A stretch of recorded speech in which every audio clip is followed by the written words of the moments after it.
Bonjour. Dans la série que nous avons débutée sur UML, sur les langages de modélisation, nous avons déjà vu un certain nombre de diagrammes. Le diagramme de classe, par exemple, le diagramme de séquence, et aujourd'hui nous allons nous atteler à une autre vue, à un autre point de vue, pour représenter notre système, et cela concerne le point de vue des cycles de vie. Alors, qu'est-ce que veut décrire les cycles de vie d'un objet? Nous allons le voir dans cette vidéo. Donc les cycles de vie se focalisent sur les états d'objets à un moment donné. Par exemple, si vous prenez l'exemple d'un site marchand, vous avez par exemple la possibilité de mettre des articles dans un panier. Eh bien, l'état de l'objet panier pourrait être qu'au départ, le panier est vide. Puis, petit à petit, il commence à se remplir, le panier est rempli.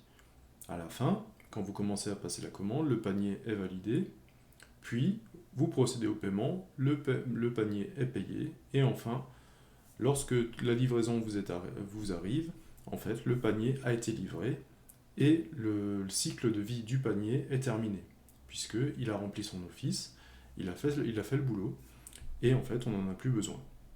Donc voilà en fait ce que va décrire le diagramme de cycle de vie en UML. Donc, qu'est-ce qui va faire que les différents états puissent changer? Donc vous avez vu que dans notre exemple du panier, l'objet change au cours du temps. Mais il y a des conditions qui vont devoir être réunies pour que ce changement se fasse. Par exemple, on passe d'un panier vide à un panier plein quand un utilisateur, un client, met un article dedans. Le panier passe à valider à partir du moment où le client sélectionne qu'il a fini ses achats, et ainsi de suite. Donc vous voyez que le changement d'état en fait, de ces objets est à chaque fois conditionné par un événement. Donc là, on revient sur une notion de vocabulaire. Donc la transition, c'est ce qui permet de passer d'un état à un autre. Par exemple, on s'aperçoit qu'il n'y a pas de transition entre tous les états de notre panier. On ne peut pas passer du panier vide au panier payé. Ça n'aurait aucun sens de payer un panier vide. Donc c'est une transition qui n'est pas permise. On ne permet pas de passer d'un panier vide à un panier payé. Et les événements sont les conditions qui vont faire qu'on va pouvoir franchir une transition. C'est-à-dire qu'on va pouvoir passer d'un état à un autre. Si un utilisateur, un client, met un article dans un panier vide, eh bien nous aurons un panier rempli. L'événement, c'est que l'article a été rajouté dans le panier et que le panier est maintenant un panier rempli. Il est aussi possible de symboliser plusieurs évolutions d'état soumises à des conditions différentes. C'est-à-dire qu'on retrouve un peu la notion en algorithmique du bloc qu'on a, le si, alors, sinon. C'est-à-dire qu'on est dans tel état. Si il se passe ça, je passe dans un autre état. S'il se passe autre chose, je passe dans un autre état. Pour illustrer ça, par exemple, on pourrait prendre l'eau. L'eau à température ambiante est à l'état liquide. On pourrait avoir, par exemple, on peut avoir une transition vers la glace si la température se rafraîchit. On peut avoir une transition vers la vapeur si la température se réchauffe. Vous voyez que j'utilise encore le mot-clé si, donc c'est bien quelque chose qui se rapproche de la structure conditionnelle qu'on a en programmation, si, alors, sinon. Si la température se réchauffe, alors va vers l'état vapeur. Si la température diminue, alors va vers l'état glace. Donc, ce qu'on essaye, c'est de bien symboliser les différents états d'un objet. On peut aussi symboliser un état initial et un objectif, c'est-à-dire, on peut citer quel est l'état qui va faire en fait qu'on ait besoin de l'objet, qu'on va l'invoquer, et on aura un état final ou objectif que l'on va mettre en place pour dire arrivé à ce stade, l'objet, j'en ai plus besoin et je peux m'en débarrasser. Il a fait son office, il a fait ce pourquoi nous avions besoin de lui, maintenant nous n'avons plus besoin de lui. Et son cycle de vie est terminé. Donc, tout ce diagramme où l'on va représenter ces cycles de vie, le premier diagramme que l'on va présenter aujourd'hui, c'est le diagramme d'état-transition. Et l'état-transition, donc on va revenir un peu sur des notions de vocabulaire, contient plusieurs choses. Il contient des états, il contient des transitions et il contient des événements. Donc comme nous l'avons déjà vu, un événement conditionne un changement d'état. C'est quand cet événement survient que notre objet va changer d'état. Par exemple, nous l'avons vu, si la température monte, eh bien mon eau va se transformer en vapeur. Si la température baisse, eh bien mon eau va se transformer en glace. C'est l'événement en fait qui va agir sur notre objet et l'objet va changer d'état en fonction de cet événement. Donc qu'est-ce que ça peut être un événement? Eh bien ça peut être la réception d'un signal, c'est-à-dire c'est un message qu'on vous envoie. Vous par exemple, eh bien, vous pouvez réagir sur un coup de téléphone qu'on vous donne, sur un mail qu'on vous envoie, un SMS qu'on vous envoie. C'est exactement la même chose avec les objets. Surtout si vous travaillez par exemple en programmation événementielle, eh bien vous avez l'habitude de réagir si l'utilisateur clique sur quelque chose, s'il ouvre une page sur quelque chose, et ainsi de suite. Donc ça, c'est la réception d'un signal. Ça peut être dû au changement d'état du système. Par exemple, on peut prendre, pour voir le cycle de vie d'un ours, par exemple, eh bien, il va être affecté par son système, et là par son écosystème. L'ours va vivre sa vie jusqu'en automne, et puis à un moment il va faire ses réserves, et puis il va commencer à hiberner parce que l'hiver est arrivé. C'est en fait le changement du système qui va provoquer un changement chez l'ours en lui-même. Et enfin, ça peut aussi être un élément temporel qui peut être utilisé pour passer d'un état à un autre. Là, par exemple, on peut voir les problèmes de timeout. Si par exemple, vous avez déjà été sur le système de votre banque en ligne, vous voyez que pour des notions de sécurité, au bout d'un certain temps, le site vous déconnecte. Eh bien, ça, il n'y a pas eu d'intervention qui a été faite dessus. Personne n'a cliqué sur un bouton pour dire que vous voulez vous déconnecter. C'est juste une contrainte de temps qui a fait que vous n'avez pas utilisé le site pendant 5-10 minutes, suivant les sites, et donc le site vous a déconnecté automatiquement pour des raisons de sécurité. Donc là, c'est un élément qui est complètement lié au temps, qui n'est pas un événement qui est survenu, il n'y a pas un message qui a été envoyé, rien comme ça. C'est vraiment un événement qui est juste basé sur le temps. Revenir un peu sur la notion de transition. La transition, c'est ce qui permet de passer d'un état à un autre. Et les transitions, en fait, nous en disent beaucoup. Les transitions nous permettent de savoir déjà si on peut passer d'un état à un autre. Comme nous l'avons vu pour le panier tout à l'heure, nous avons vu qu'il y a des états au travers desquels on ne peut pas passer directement d'un état à un autre sans utiliser d'autres étapes. On ne peut par exemple pas valider un panier vide. Donc ça veut dire que entre l'état validé et l'état vide, il doit forcément y avoir quelque chose dans le cycle de vie du panier. On revient sur les notions de vocabulaire un petit peu dans cette diapositive. Donc lorsqu'un objet passe d'un état à un autre, on dit que la transition est franchie. C'est-à-dire c'est comme une ligne d'arrivée, on a franchi la transition et on est passé d'un état à un autre.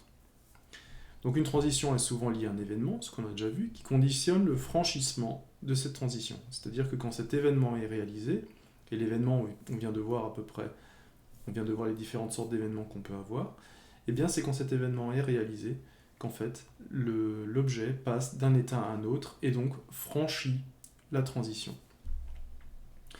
La transition peut être réflexive également, et dans ce cas, l'état de départ et l'état d'arrivée est le même. C'est-à-dire qu'en fait, on reste dans le même état.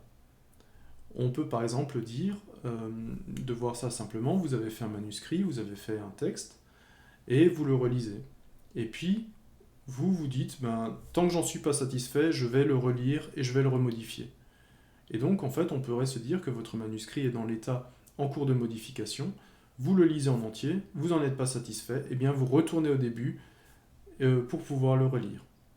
Et cette fois-ci, alors qu'avant on sentait un petit peu la notion de si alors sinon, de structure conditionnelle, cette fois-ci on ressent un petit peu plus la notion de boucle. Puisque vous avez entendu même dans mon discours quand j'ai dit « tant que l'on n'en est pas content, on le reprend ». Eh bien, la transition réflexive a un peu cette notion de boucle qui est de dire « tant que je ne suis pas satisfait de quelque chose ou que tant que tel événement n'est pas réalisé, eh bien je retourne dans l'état dans lequel j'étais ». Si je reprends l'état de l'eau, par exemple, on pourrait très bien avoir une augmentation de la température, mais qui n'excéderait pas 100 degrés, et qui ferait que l'eau, en fait, resterait de l'eau, tout simplement. Il y aurait eu un changement de température, mais qui n'aurait pas impacté, finalement, l'état de l'eau. Voyons un petit peu un schéma simple pour voir comment est-ce qu'on peut aller du début à la fin du cycle de vie. Donc, un diagramme d'état de transition démarre avec un état initial qui est représenté le plus souvent par un point noir. Il ensuite transite par un nombre d'états. Ici, pour simplifier, il n'y a qu'un seul état. Et pour exprimer la fin du cycle de vie, pour dire que l'objet maintenant a bien rempli son rôle, mais maintenant nous n'avons plus besoin, nous utilisons l'état final qui est un point noir dans un autre cercle. Et donc, cette représentation graphique nous permet de bien voir à quel moment est utilisé l'objet, dans quel état il est, et à quel moment nous n'en avons plus besoin. Et nous allons voir maintenant petit à petit que nous pouvons agrémenter ce schéma pour le rendre plus parlant et pour qu'il exprime vraiment les cas que nous avons vus jusqu'à maintenant. Donc, la vie par des transitions, nous avons vu qu'un état peut passer d'un autre état à l'aide d'une transition. C'est ce que nous avons déjà vu avec l'état initial et l'état final. De l'état initial, il passe à un certain état, et de cet état, il repasse à l'état final. Donc les transitions sont représentées dans notre schéma par des flèches. Elles sont orientées, puisque on essaye de toujours dire qu'un état peut aller un objet peut aller d'un état à un autre, ce n'est pas sûr qu'il puisse revenir en arrière. Donc, dans le diagramme de cycle de vie, les transitions sont toujours orientées. La transition contient également l'événement qui permet de déclencher le franchissement de cette transition. Et enfin, une transition réflexive, on l'avait déjà vu, a le même état de départ que le même état d'arrivée. Si on prend un petit peu le schéma et qu'on essaie de le comprendre, qu'est-ce qui va se passer? Eh bien, j'ai un objet que je démarre et qui va donc passer dans un certain état. Et nous avons une action, par exemple, qui pourrait lui dire de toujours rester actif. Eh bien, ce serait un événement qui serait réflexif.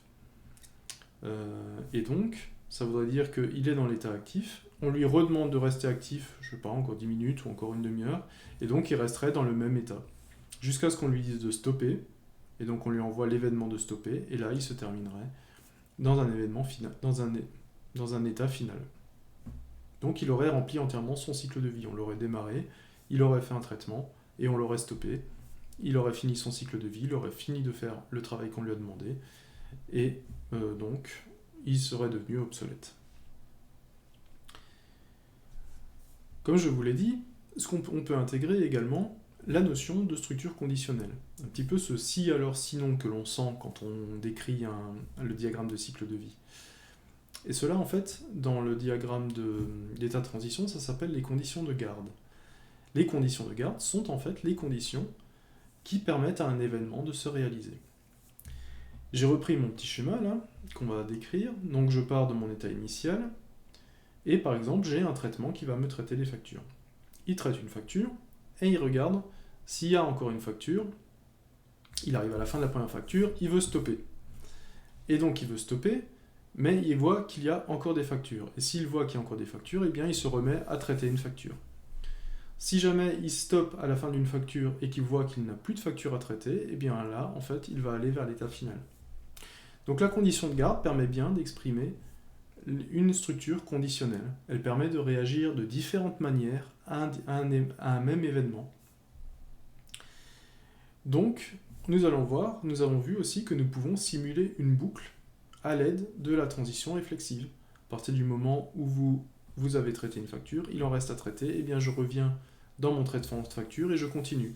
On sent cette notion de bouclage, puisque cette notion qu'on pourrait dire il y a encore des fonctions à traiter, on pourrait, d'un point de vue algorithmique, la retraduire tant qu'il y a encore des factures à traiter. Et là, on sent bien cette notion de structure de boucle, en fait, dans cette phrase.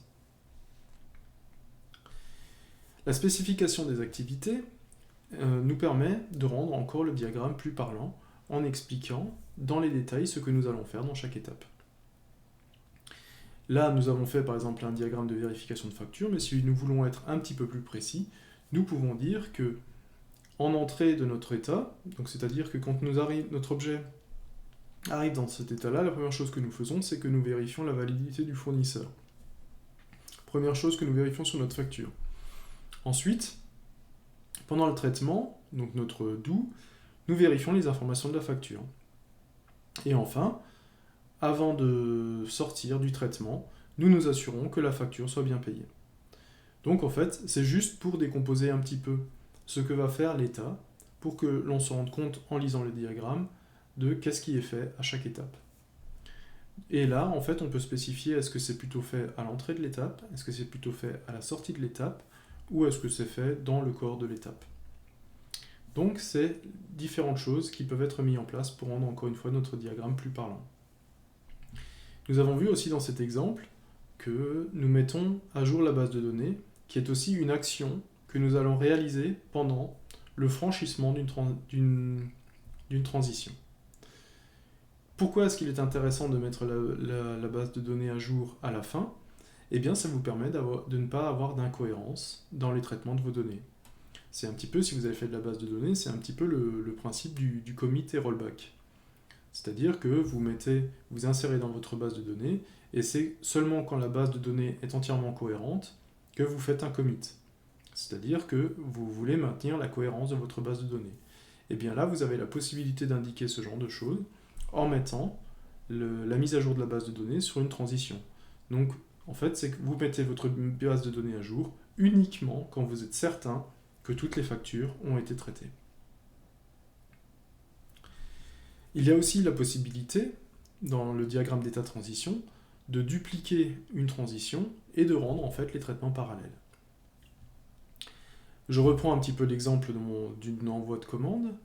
Là, je pars d'un état initial, je vérifie les informations de ma commande et j'envoie séparément la commande pour qu'elle soit livrée et j'envoie la facture parce que je les envoie de manière parallèle, parce que l'adresse de facturation n'est peut-être pas la même que l'adresse d'envoi. Donc j'envoie des choses qui sont en parallèle. Chaque état va vivre sa vie, va se terminer à un moment donné, mais c'est uniquement quand l'envoi sera réceptionné et quand la facture sera réceptionnée que je vais effectuer le virement, le paiement de la commande. Donc vous voyez qu'il y a cette notion de les états ont été exécutés en parallèle, donc il y a eu cette duplication, il y a eu cette espèce de fourche qui a été faite, et de la même façon, il y a eu une réunion qui a été faite ensuite pour attendre les résultats de deux états différents qui se sont exécutés en parallèle. On ne sait pas au moment où on va le lancer lequel des deux états va se terminer en premier. Tout ce qu'on sait, c'est qu'il faut attendre que la fin des deux états soit bien déclarée pour qu'à la fin, nous puissions effectuer le paiement, effectuer le virement. Enfin, toujours un petit peu dans la notion d'algorithmie qu'on a déjà vu, on va avoir une structure qui va nous permettre d'avoir une alternative. C'est-à-dire de dire si on est dans ce cas-là, alors on va réagir comme ça. Si on est dans un autre cas, alors on va réagir comme ça. Donc l'alternative permet de clarifier les conditions de transition et on va voir très facilement apparaître ces structures conditionnelles. Elle nous permet aussi de voir s'il y a des cas qui ne sont pas traités, c'est-à-dire quand vous écrivez une structure si, par exemple, vous avez un si, alors, sinon, si, et ainsi de suite, et à un moment donné, vous avez un sinon. Et le sinon va regrouper en fait tous les cas que vous n'avez pas traités. Et ce sinon, en fait, va être les éléments qui n'ont pas été traités dans un si plus haut. Donc ça va vous permettre très rapidement de voir est-ce qu'il y a un cas que je n'ai pas traité, un cas que je n'ai pas pris en compte, pour pouvoir continuer votre traitement. Donc là, sur mon petit schéma, je pars d'un état initial, qui est le panier est présenté, la présentation du panier, et mon panier, je peux soit décider de l'annuler, et donc la commande est annulée, soit je décide de la valider, et donc de continuer, ma commande est validée. Et là, en fait, on voit bien cette structure qui va reprendre les différentes conditions que l'on peut avoir. On a la condition d'annulation qui va partir à gauche, qui va arriver sur une commande annulée, et qui va donc se terminer par l'annulation, et donc par un cycle de vie qui n'a pas fait le chemin normal, mais qui s'est arrêté en cours de route, qu'on a symbolisé par une croix. Et au contraire, si le panier a été validé, eh bien c'est que la commande est validée et continue son cycle de vie normal. Donc, nous avons vu avec le diagramme d'état de transition une façon de représenter les différents états et par des événements qui vont arriver à ces différents états et qui vont leur permettre de franchir des transitions et qui vont permettre de progresser d'état en état. Il y a une autre façon de représenter un petit peu le changement d'état. Lorsque nous avons vu, il n'y a pas d'événement vraiment déclencheur à part le temps. C'est-à-dire que cette fois-ci, dans le diagramme des temps, vous n'allez pas recevoir un message, vous n'allez pas recevoir une interruption, c'est pas un client ou un fournisseur qui va effectuer une tâche. En fait, le diagramme des temps permet de symboliser l'évolution des états, mais des états qui sont uniquement conditionnés par le temps. Donc cette fois-ci, on franchit une transition uniquement avec le temps. Par exemple, on peut prendre un arbre, quand vous le plantez, il est à l'état de graine, puis après quelques temps, il a l'état de pouce, puis il a l'état d'arbrisseau, et enfin, il arrive à l'état d'arbre. Qu'est-ce qu'il y a eu comme transition là-dedans? C'est pas quelqu'un qui est allé cliquer sur un bouton pour que l'arbre grandisse. C'est juste le temps qui a fait son œuvre, en fait. On a laissé le temps à l'arbre de se développer, pour passer de la graine par les différents états, jusqu'à devenir un arbre majestueux. Eh bien, le diagramme de temps décrit ce genre de choses, c'est-à-dire que c'est des objets dont l'état évolue uniquement en fonction du temps. Il n'y a pas d'autre événement que le temps qui interagit là-dessus. Et donc, ce que j'ai choisi de vous représenter, c'est la cuisson des œufs. Donc, on a imaginé, par exemple, un œuf que l'on plonge dans l'eau bouillante, et de voir que l'œuf arrive à différents états uniquement en fonction du temps. À partir du moment où on a plongé l'œuf dans l'eau, on ne fait plus d'autres actions que d'attendre. Et donc, l'œuf est cru. Au bout de 3 minutes, il est bon pour être un œuf à la coque. Donc, il a une transition d'état. Vous voyez, vous avez tous les états à gauche. Donc, il est cru. Au bout de 3 minutes, il monte d'un état pour passer à la coque. Au bout de 4 minutes, il devient poché. Il change encore une fois d'état. Au bout de 6 minutes, il devient mollet. Au bout de 8 minutes, il devient dur. Et on a estimé qu'au bout de 10 minutes, il était cramé, dur, immangeable.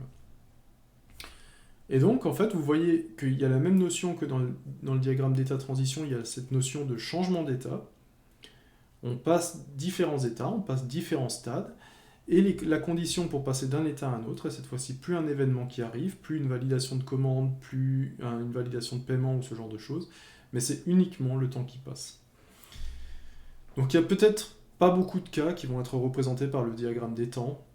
On a vu tout à l'heure, on pourrait représenter par exemple un feu rouge avec... Ou alors on pourrait représenter un timeout sur un serveur, ou comme on l'a vu tout à l'heure avec l'exemple des banques en ligne. Donc le diagramme des temps va vraiment représenter des objets assez spécifiques dans votre système. Voilà, donc j'espère vous avoir montré 2 nouveaux diagrammes UML qui cette fois-ci vont vous donner encore un autre point de vue sur comment fonctionne notre système. Aujourd'hui, nous nous sommes attachés plutôt à voir les différents états que peuvent prendre un objet et quelles sont en fait les conditions à réunir pour que l'objet passe à travers ces différents états. L'état transition nous a permis de voir que les événements sont souvent des messages envoyés, des éléments, des actions qui sont faites par l'utilisateur. Et nous avons terminé par le diagramme des temps qui est finalement un diagramme d'état transition un petit peu spécial, qui cette fois-ci modélise les différents changements d'état, mais uniquement lorsque c'est le temps qui fait son œuvre.